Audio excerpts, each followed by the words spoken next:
Movie machines, movie accessories and so on, like cameras, tripods.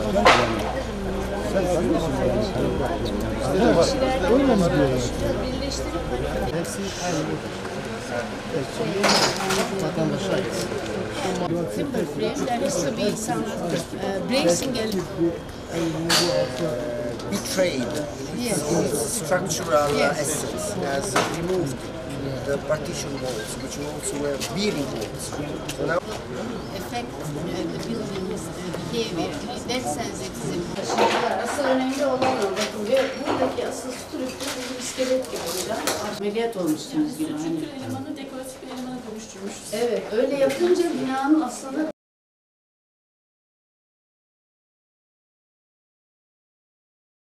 Bitmişti.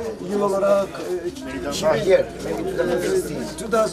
maybe, but also before the 2016, yani. Ben buradaki kapasiteyi şöyle gördüm. Bunu siz daha iyisini geliştirebilirsiniz. Çünkü planöründe çok Bir ekonomisi var. Yani Evet. yüzden güçlü bir ekonomisi Onu var. güçlendirecek. Buradaki çok sayıdaki noktadan dolayı açılımı da geniş. Gastronomisi iyi. Yok. Mesela caminin orada büyük bir şey yapılıyor, AVM gibi. Onun içine altına otopark yapıp arabaları orada bırakıp bu tarafa sürekli ringler koyun. Bu tarafı biraz daha kademeli yaparak şu soldan kazanır. Bu kadar trafiği kaldırmayacak. Aşağıda bir yere otopark yapsın ve belediye ring koysun. Herkes yürüyemeyen ringde gelebilir.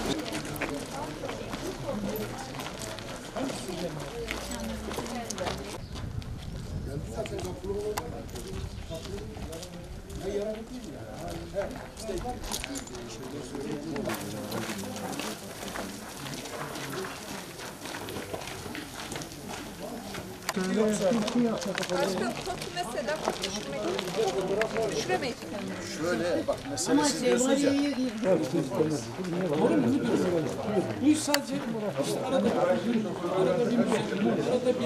bir depten arkadaşlar. Reklam zor.